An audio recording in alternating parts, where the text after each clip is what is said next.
আসসালামু আলাইকুম। আমি জানে আলম অপু। গত পরশুদিন আমি ফেসবুকে পোস্ট দিয়েছিলাম একটা, যে 2025 সালের রমজান মাসে বৈষম্যবিরোধী ছাত্র আন্দোলনের ব্যানারে যত ইফতার মাহফিল হয়েছে তার সমস্ত ফান্ডিং আসছে বসুন্ধরা থেকে, এবং এই ফান্ডিং এর পরিমাণ মোর দ্যান ক্রোর, অর্থাৎ কোটি টাকার বেশি। এবং গতকালকে এই রিলেটেড আমি একটা চিঠি প্রকাশ করি। চিঠিটা ছিল বসুন্ধরা কর্তৃপক্ষ থেকে পাঠানো তৎকালীন বৈষম্যবিরোধী ছাত্র আন্দোলনের আহ্বায়ক হাসনাত আব্দুল্লাহর কাছে। এবং হাসনাত আব্দুল্লাহ ভাই নিজে এসে সেই পোস্টে কমেন্ট করেছেন। কমেন্টে আপনি দাবি করেছেন যে এই রকম চিঠি আপনি প্রতিনিয়তই পান, আপনি এমপি হওয়ার পরেও আপনাকে শুভেচ্ছা জানিয়ে বসুন্ধরা গ্রুপ চিঠি পাঠাইছে, আপনি এগুলা খুলেও দেখেন না অনেক সময়। মানে চিঠি যে যায় বা চিঠি যে গেছে বা এই চিঠিটা যে রিয়েল, এটা আপনি স্বীকার করে নিছে। কিন্তু আপনার ভক্তরা, অন্ধ ভক্তরা এসে আমাকে কমেন্টে বলতেছে এটা এআই জেনারেটেড, এটা ফেক, আমি এডিট করছি, আমি নীলক্ষেত থেকে ছাপাইছি, অমুক করছি তমুক করছি। যাই হোক, এগুলো তারা মিথ্যাচার করতেছে। তারা পোস্টটাও পড়ে নাই, চিঠিটাও পড়ে নাই। এই বট বাহিনী কন্টিনিউসলি গালাগালি করে যাচ্ছে। যাক, তারা তাদের বংশ পরিচয় দিয়ে যাক, এটা নিয়ে আমার মাথা ব্যথা নাই। বাট ভাই, আপনি বৈষম্যবিরোধী ছাত্র আন্দোলনের কেন্দ্রীয় আহ্বায়ক, আপনার সংগঠনের বিভিন্ন ইউনিটের বড় বড় প্রোগ্রাম হচ্ছে, 40-50 লাখ টাকা করে খরচ করে সেন্ট্রালের ইফতার মাহফিল হচ্ছে, মানে এত হিউজ অ্যামাউন্ট খরচ হচ্ছে, এগুলোর ফান্ডিং কোথা থেকে আসতেছে আপনি জানেন না। এটা কি বিশ্বাসযোগ্য ভাই? এটা কি বিশ্বাসযোগ্য? আর বসুন্ধরা কর্তৃপক্ষ ফান্ডিং দিতে চাইছে, চিঠি পাঠাইছে আপনার কাছে, এবং আপনার কনফার্মেশন ছাড়াই তারা ফান্ডিং দিয়ে দিচ্ছে। বসুন্ধরা কি পাগল হয়ে গেছে? বসুন্ধরা কর্তৃপক্ষ কি পাগল ভাই, যে যারা তারা টাকা দিয়ে দিবে? আর ওরা পাগল হইলে কি এত বড় সাম্রাজ্য তৈরি করতে পারছে পাগল হয়ে? এগুলো আমার বিশ্বাস করতে ইচ্ছা হয় না। তারপরেও যেহেতু আপনি দাবি করছেন, আপনি যেহেতু হাসনাত আব্দুল্লাহ যেহেতু দাবি করছে, তাহলে এটা সঠিক হইতে পারে, আমি বিশ্বাস করে নিলাম। ভাই, ছোট করে দুইটা কথা বলি। আপনার এলাকায় যে 10 কোটি টাকার বরাদ্দ নিছিলেন, আপনি প্রজেক্ট নিছিলেন, এবং আসিফ মাহমুদ সজীব ভুইয়া 15 কোটি টাকার প্রজেক্ট নিছিল, এবং ওই সময় কি করছিল আসিফ মাহমুদ সজীব ভুইয়া? তার বাবারা দিয়ে ঠিকাদারের লাইসেন্স খোলাইছিল। ছেলে টেন্ডার এনে দিবে, বাবার ঠিকাদারের প্রতিষ্ঠান সেসব টেন্ডারে কাজ করবে। মারাত্মক ব্যবসা খুলে বসছিল বাপ বেটা মিলে, কিন্তু ধরা খেয়ে গেছিল। ধরা খেয়ে গিয়ে পরে সেটা মাফ চাইতে হয়েছে। আপনিও একইভাবে প্রজেক্ট নিলেন, নিয়ে কাকে দিয়ে কাজ করাইছেন এটা তো আমরা জানি না, কুমিল্লা গিয়া দেখি নাই। কিন্তু আপনিও তখন এইসব প্রজেক্ট নিয়ে সস্তা জনপ্রিয়তা দেখানোর চেষ্টা করছেন। ওই রাস্তায় গিয়া পিচ উঠে দেখাইছেন, ফেসবুকে লাইভে আসছেন, সস্তা জনপ্রিয়তা নেওয়ার চেষ্টা করছেন। করেন নাই? জনগণের ভ্যাট ট্যাক্সের টাকা আপনারা 2 উপজেলায় নিয়েছেন 25 কোটি টাকা, বাকি উপজেলাগুলোতে 25 লাখ করেও যায় নাই।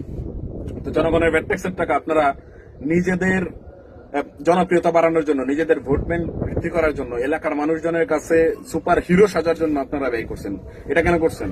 এই বৈষম্যটা কেন করছিলেন? জনগণের ভ্যাট ট্যাক্সের টাকা সমানভাবে বন্টন না করে এইভাবে নিজেদের ব্যক্তিগত প্রয়োজনে যে ব্যবহার করছেন, হয়তোবা আপনি ভোগ করেন নাই, কিন্তু তার চাইতে বড় ফল ভোগ করছেন।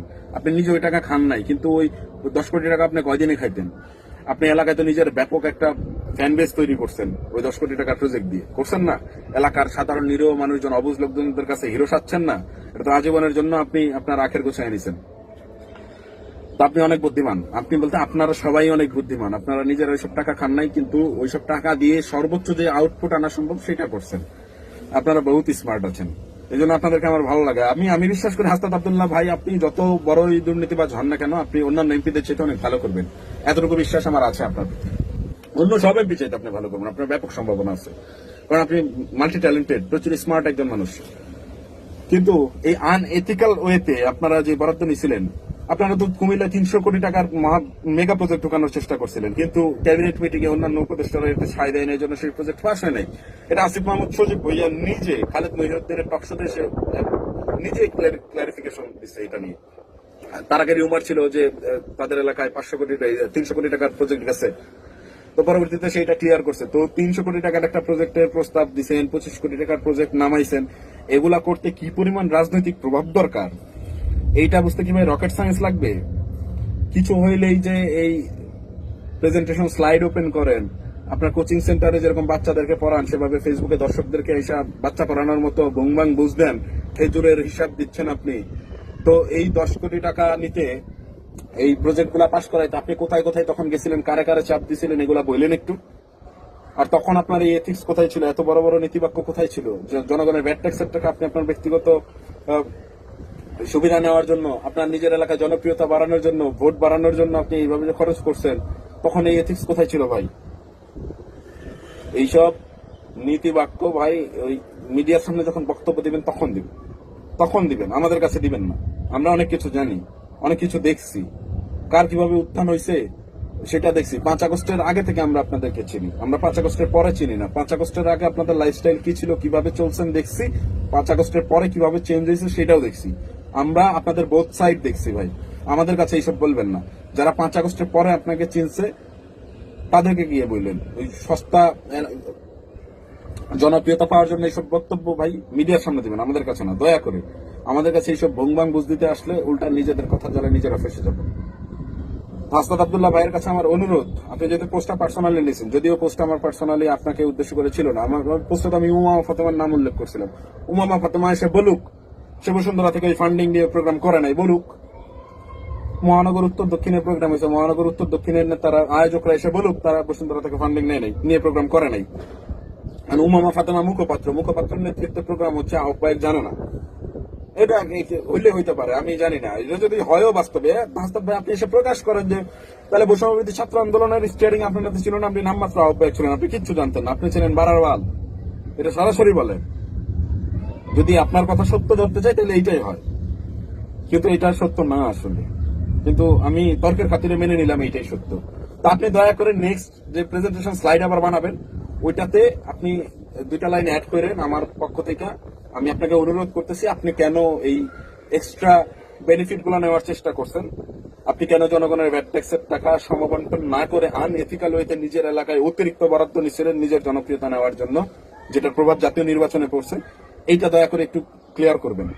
আর আপনার অন্যান্য অনেক কিছুই জানি, ওগুলা নিয়ে কথা বলবো না, ওগুলা বললে ব্যক্তিগত ক্ল্যাশে চলে যাবে। তাহলে মানে বিষয়টা এইভাবেই প্রতীয়মান হবে যে আপনার সাথে আমার ব্যক্তিগত রেষারেষি আছে, যদিও ব্যক্তিগত রেষারেষি আপনার সাথে আমার আছে, কিন্তু সেটা আমার সাথে আপনার না, আপনার সাথে আমার। আপনি আমাকে পছন্দ করেন, আপনি আমাকে পছন্দ করতেন আপনার রেজিস্ট্রে ভিডিও বানানোর জন্য, আপনি আমাকে জায়গায় জায়গায় মাইনাস করার চেষ্টা করছেন, আমি কখনোই আপনার ক্ষতি করার চেষ্টা করি নাই, বরং আপনাকে অ্যাভয়েড করছি। আমি আপনার সাথে কথা বলতাম না, দেখলেও না দেখার বান করে চলে যেতাম।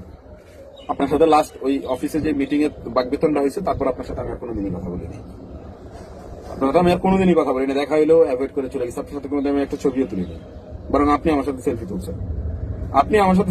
10ই নভেম্বর আওয়ামী লীগের পার্টি অফিসের সামনে যে প্রোগ্রাম ডাক দিয়েছিলাম, সেই প্রোগ্রামে মঞ্চের উপরে বসে আপনি হাসনাত আব্দুল্লাহ আমার সাথে সেলফি তুলছেন। আমি আপনার সাথে ছবি তুলি নাই কখনোই, আমি আপনাকে পছন্দ করতাম না, এবং আপনাকে নিয়ে আমি কখনোই কোনো কিছু বলিনি। নির্বাচনের পরে আপনি যখন নির্বাচন জিতছেন তখন আমি আপনাকে অভিনন্দন জানাইছি, কারণ আমি চাই আপনারা আগে যান। আমি চাই বৈষম্যবিরোধী ছাত্র আন্দোলন তথা 24-এর গণঅভ্যুত্থান থেকে উঠে আসা মুখগুলো আগে যান, অ্যাটলিস্ট জুলাই টিকে থাকুক। আমি এটা চাই, এই কারণে আপনাদেরকে আমি কন্টিনিউয়াসলি সাপোর্ট করি। কিন্তু হাতে গোনা 2-4 জন ব্যক্তির উল্টাপাল্টা কাজকর্মের কারণে 24 তো বিতর্কিতও হয়েছে, আমিও তার ভিতরে ইনক্লুডেড একজন পার্সন। তো এদেরকে আসলে তো সমর্থন সবসময় করা যায় না, সব বিষয়ে সমর্থন করা যায় না। ভালো কাজকে অ্যাপ্রিসিয়েট করি, খারাপ কাজকে নিন্দা জানাই, এটাই স্বাভাবিক, এটাই আমাদের চিরায়ত স্বভাব। আমার ক্ষেত্রেও একই ঘটনা ঘটে, আমি অনেক ভালো কাজ করেছি, তখন মানুষ অনেক বাহবা দিছে, আবার যখন বিভিন্ন বিতর্কে জড়াইছি তখন মানুষ গালিও দিছে। এইটা খুব স্বাভাবিক, এগুলোকে পজিটিভলি নেন ভাই, বট বাহিনী লাগাই দিয়েন না আমার পিছনে গালি দেওয়ার জন্য।